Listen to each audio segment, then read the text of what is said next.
Pernah gak sih kalian itu bertanya-tanya kenapa bentuk tubuh manusia itu kayak gini? Mengapa kita itu berdiri tegak, punya dua tangan, dua kaki dan juga otak yang luar biasa cerdas itu? Apakah emang ini hasil dari rencana yang sempurna atau emang sekedar kebetulan aja buat manusia? Nah, jadi kita bakalan bahas kenapa kita itu mempunyai badan fisik atau bentuk fisik itu kayak gini. Kenapa nggak kayak hewan melata di bawah gitu kan? Atau mungkin kayak kucing, kayak harimau yang punya empat kaki. Oke, di sini kita bakalan ngebahas mengapa bentuk manusia itu seperti ini. Cus. Halo semuanya, selamat datang di E2Dia Channel. Yang belum tahu evolusi manusia, jangan lupa subscribe. Oke, mari kita mulai dari awal. Jadi, sekitar 6 sampai 7 juta tahun lalu, nenek moyang kita berbagi garis keturunan yang sama dengan simpanse. Nah, kemudian ada percabangan dalam evolusi yang menciptakan berbagai spesies manusia purba. Yang pertama, kita bahas dari Australopithecus afarensis yang sekitar 3 sampai 4 juta tahun lalu. Jadi, spesies ini terkenal dengan fosilnya yang bernama Lucy. Jadi, mereka itu adalah salah satu spesies pertama yang berjalan dengan tegak. Kenapa berjalan dengan tegak? Jadi, ini itu terkait sama perubahan lingkungan. Ketika hutan menyusut jadi sabana, berjalan dengan dua kaki ngebantu mereka buat menjelajahi area yang lebih luas sambil menghemat energi gitu. Kedua, masuk ke Homo habilis sekitar 2,4 sampai 1,5 juta tahun lalu. Jadi mereka ini dikenal sebagai manusia yang pandai karena mulai menggunakan alat sederhana. Tangan yang fleksibel mungkinin mereka buat memegang dan juga memanipulasi objek dengan lebih baik. Di Homo habilis mereka sudah mulai menggunakan tongkat, sudah mulai menggunakan batu dan lain sebagainya untuk keperluan kebutuhan mereka. Yang ketiga, masuk ke Homo erectus sekitar 1,9 juta sampai 300.000 tahun lalu. Jadi, spesies ini mulai menjelajahi dunia di luar Afrika, nunjukin kemampuan yang bertahan hidup yang luar biasa ya. Jadi tubuh mereka ini menjadi lebih tinggi dan juga lebih ramping gitu, lebih slim. Yang ngebantu mereka beradaptasi dengan iklim yang panas. Yang terakhir, Homo sapiens sekitar 300.000 tahun lalu sampai sekarang. Akhirnya, kita muncul sebagai spesies dengan otak yang lebih besar, kemampuan berpikir yang abstrak, dan juga kemampuan berkomunikasi melalui sebuah bahasa. Oke, yang selanjutnya kita masuk ke sesi hipotesis ya tentang bentuk manusia. Pertama, dari hipotesis energi efisien dulu ya. Jadi salah satu alasan utama manusia berevolusi buat berjalan dengan dua kaki atau bisa disebut bipedal adalah efisiensi energi, salah satu alasannya. Jadi penelitian oleh Rodman dan McHenry tahun 1980 nunjukin bahwa berjalan dengan dua kaki ngurangin konsumsi energi secara signifikan dibandingin dengan berjalan dengan empat kaki.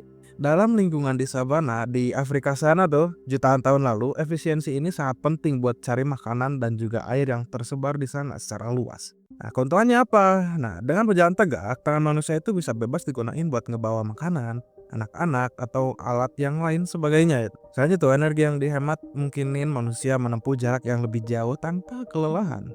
Jadi, di hipotesis energi efisien ini memungkinkan manusia menggunakan dua kaki hanya karena untuk menghemat energi mereka dan juga efisiensi. Yang kedua, kita masuk ke hipotesis otak besar. Nah, otak manusia yang besar adalah salah satu ciri khas yang ngebedain kita dari primata lainnya. Namun, otak besar ini memiliki biaya energi yang tinggi gitu ya, cukup lumayan tinggi. Jadi ngebutuhin sekitar 20% energi tubuh manusia ya, meskipun hanya sekitar 2% aja dari buat tubuh. Tapi sekarang memang ngerti ya, kenapa ketika kita mikir itu dan kalau ketika kita lagi banyak pikiran, kita itu lebih capek ya karena udah kejawab nih. Karena emang kita itu ketika berpikir membutuhkan sekitar 20% energi gitu dari tubuh manusia. Keren sih ini. Nah, studi oleh Aileo dan Wheeler tahun 1995 memperkenalkan expansive tissue hypothesis. Jadi hipotesis ini nyatakan bahwa selama evolusi manusia, ukuran otot pencernaan menurun sehingga energi yang biasanya digunain buat pencernaan dapat dialihkan buat mendukung pertumbuhan otak. Nah, dampak evolusinya apa? Yang pertama, perubahan pola makan jadi lebih kaya protein dan juga lemak. Contohnya makan daging gitu, yang membantu menyediakan energi yang cukup buat otak besar. Nah, dengan otak yang lebih besar, manusia juga mampu mengembangkan kemampuan berpikir abstrak, merencanakan masa depan, dan juga menciptakan teknologi. Gitu guys, jadi kalau kalian pengen pinter, banyak-banyak makan daging ya. Yang ketiga, kita masuk ke hipotesis tangan fleksibel. Jadi tangan manusia ini adalah salah satu alat evolusi paling canggih dengan jempol yang lebih panjang dan kuat dibandingin primata lainnya. Ini mungkinin manusia buat menggenggam benda dengan presisi yang sangat tinggi. Dari alat primitif hingga pena dan juga ponsel kalau di zaman sekarang. Penelitian oleh Napier tahun 1960 nunjukin bahwa evolusi tangan manusia terkait erat sama penggunaan alat-alat. Contohnya, dulu manusia berburu dengan menggunakan tombak atau mungkin pisau yang mereka buat sendiri. Ketika mereka membuat alat-alat tersebut, mereka itu otomatis harus mempunyai alat atau lengan yang sangat fleksibel buat mengetuk, memotong, dan juga lain sebagainya untuk membuat alat gitu. Yang selanjutnya, hipotesis kulit tanpa bulu. Jadi manusia adalah salah satu mamalia yang memiliki sedikit bulu di tubuhnya. Kehilangan bulu diyakini membantu manusia bertahan di lingkungan panas. Jadi menurut penelitian Jablonski dan juga Chaplin pada tahun 2000, kehilangan bulu tubuh mungkinin manusia mengatur suhu dengan lebih baik melalui keringat. Nah, sistem pendinginan ini memberi manusia kemampuan buat berlari jarak jauh tanpa overheating, udah kayak kendaraan aja gitu ya. Yang dikenal dengan persistence hunting, berburu dengan mengejar mangsa sampai mereka kelelahan. Dan ternyata keren banget ya, dulu manusia itu bisa mengejar hewan, tapi hewannya itu yang kecapean gitu. Wah gila, keren banget gitu. Tapi keunggulannya itu apa sih? Jadi keringat itu membantu manusia tetap sejuk dan aktif di lingkungan yang panas. Kalian baru tahu gak sih kayak gitu? Yang kedua, kehilangan bulu juga ngurangin risiko infeksi parasit kayak kutu dan juga caplak. Yang kelima, hipotesis wajah dan juga komunikasi. Yap, jadi wajah manusia yang ekspresif adalah salah satu alat komunikasi nonverbal paling penting. Evolusi otot-otot wajah mungkin manusia buat nunjukin berbagai emosi, dari senyum hingga kemarahan atau mungkin bete gitu. Penelitian oleh Dobson tahun 2009 nunjukin bahwa ekspresi wajah memainkan peran penting dalam membangun hubungan sosial. Contohnya, senyum adalah cara buat menunjukin niat baik gitu. Sementara ekspresi marah bisa digunain buat nunjukin dominasi atau ketidaksetujuan.